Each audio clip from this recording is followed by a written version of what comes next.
everyone, my name is Grace Natividad, your student nurse from Pinmo Arroyo University, and today I'm going to demonstrate the eye, nose, mouth, throat, head, neck, and breast assessment.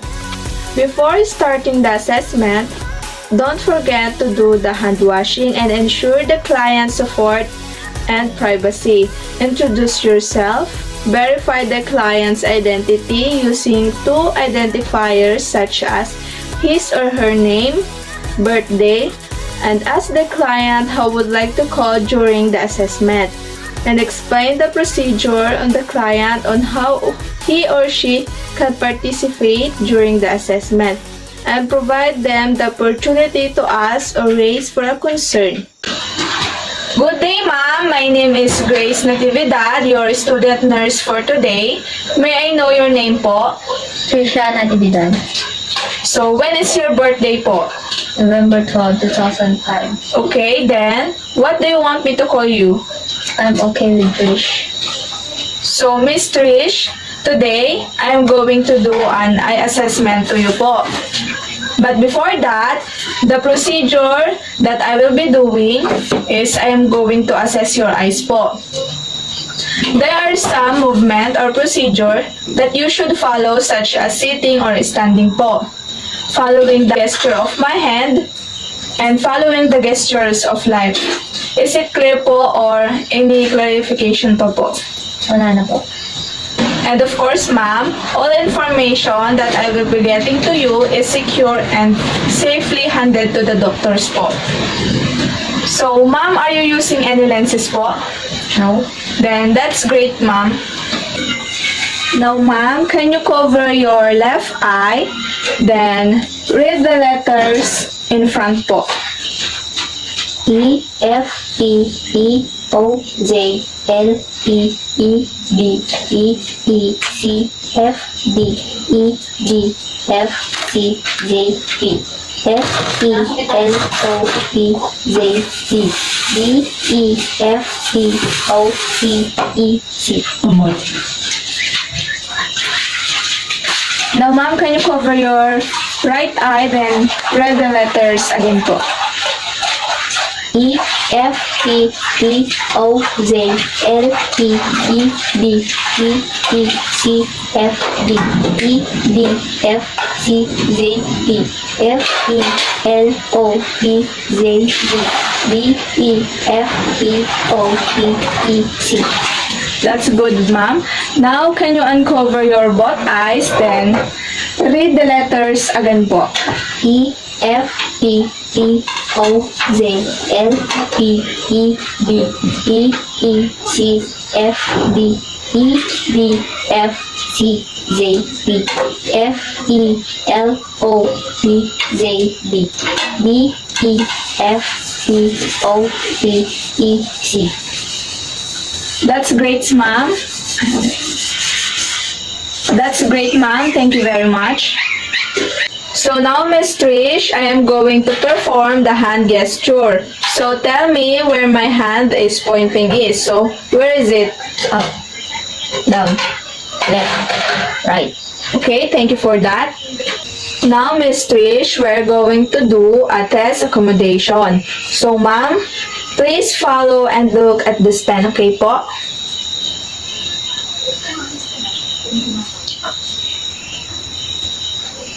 Okay, thank you for that, ma'am. Now, Miss Trish, can you allow me to touch your face po?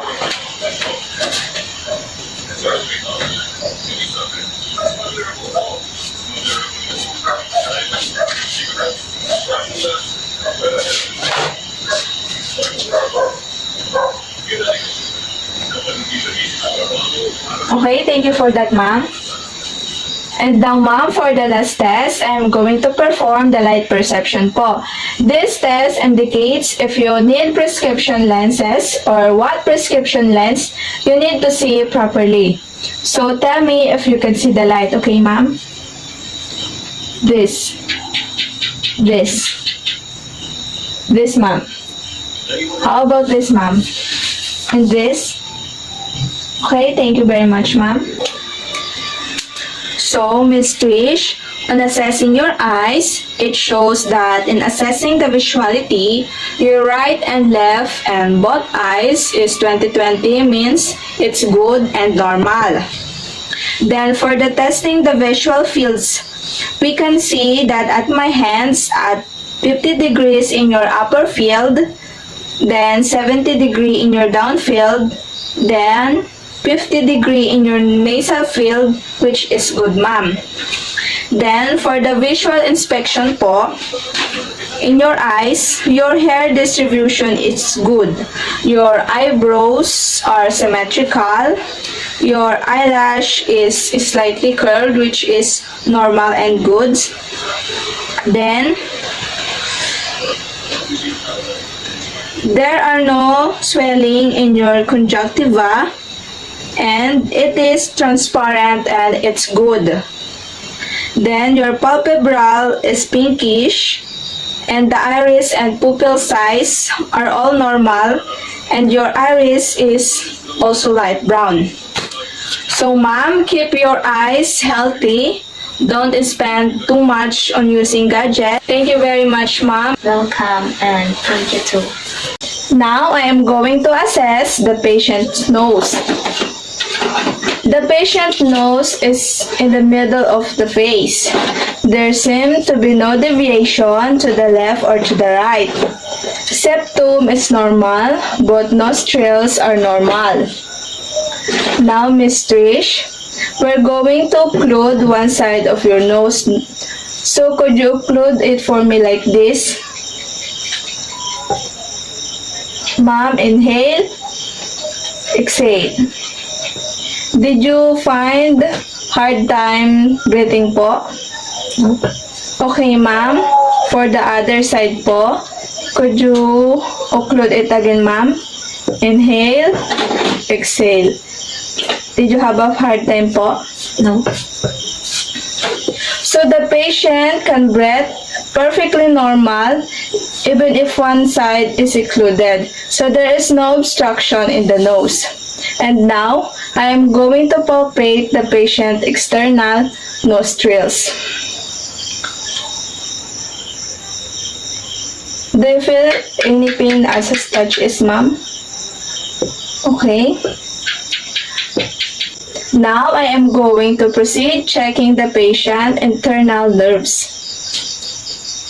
Now, ma'am, I am just gonna place my hand on your forehead and tilt your nose a bit po.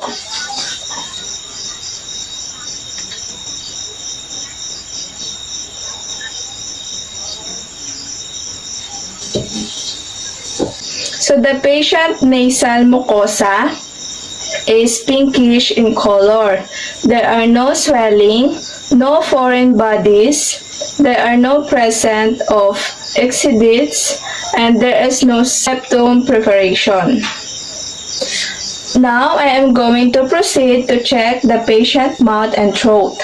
But before touching the patient's face, always make sure that you wear your gloves. The patient's lips are symmetrical, both the left and the right, and there is no bleeding, no edema, or any problem with her lips. So, can I touch your lips, ma'am? Yes.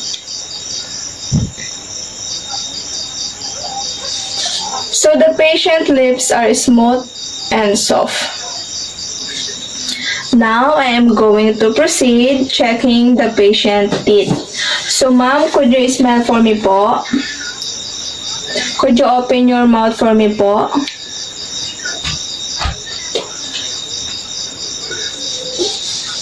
So, there are 30 teeth, which is normal for a 16 years old girl like her. The dominant color of the teeth is white and there is no malocclusion.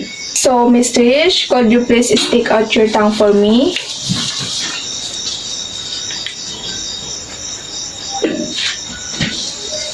Now, ma'am, I'm gonna touch your tongue po. Do you feel any pain as I touch it po? No. So, there is no swelling, no pain, and the tongue is in the midline. So now we're going to proceed checking the patient uvula along with it. So ma'am, could you please say for me?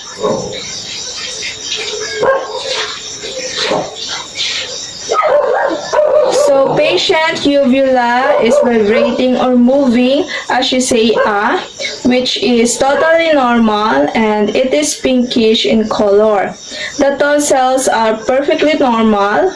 It is around 2.5 centimeter.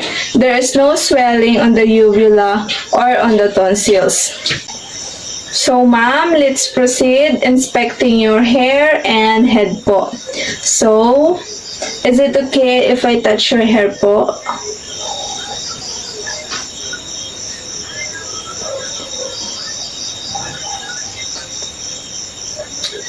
There are no any scars on the head. Head size seems to be normal. And now ma'am, can I palpate your head po? I'm gonna touch it and tell me if you feel any pain po. Do you feel any pain po? No. How about here po? No.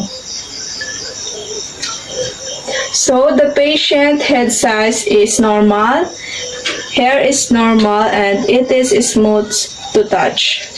No dandruff or any lice. Now I am going to assess the patient neck. Ma'am, I want you to bend your head to your shoulder, both right and left. Could you do it for me, ma'am?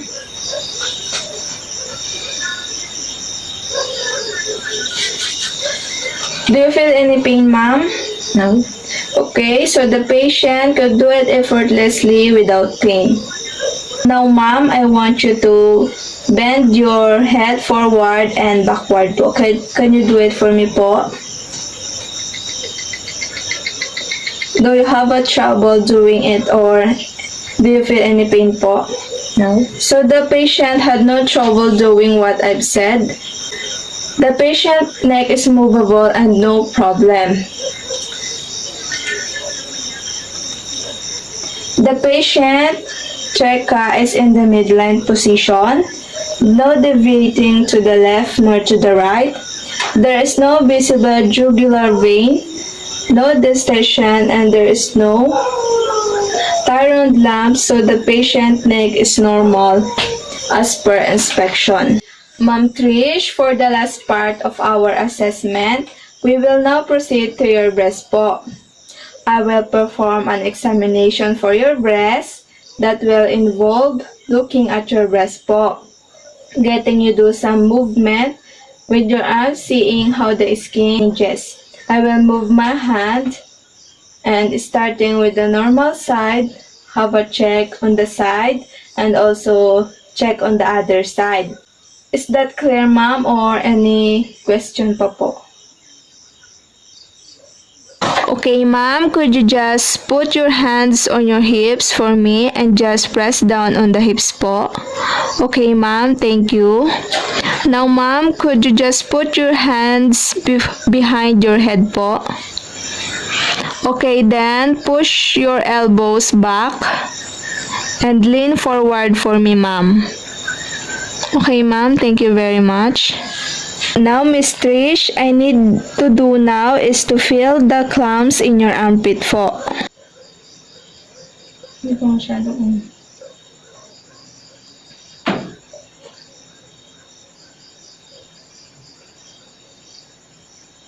Sa kabila po.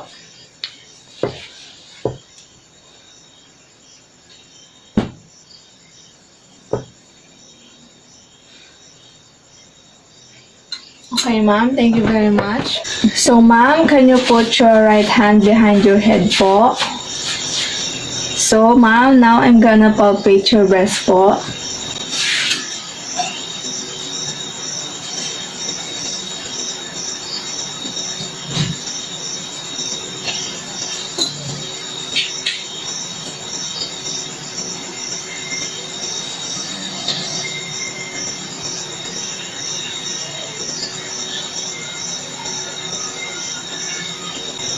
So, ma'am, can you put your left hand on your head po?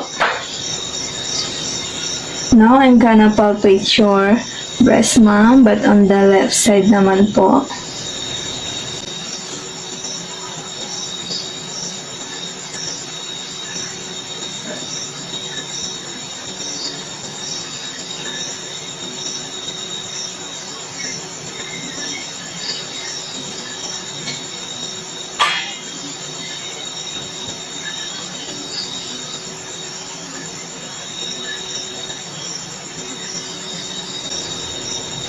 Okay, ma'am. Thank you for that.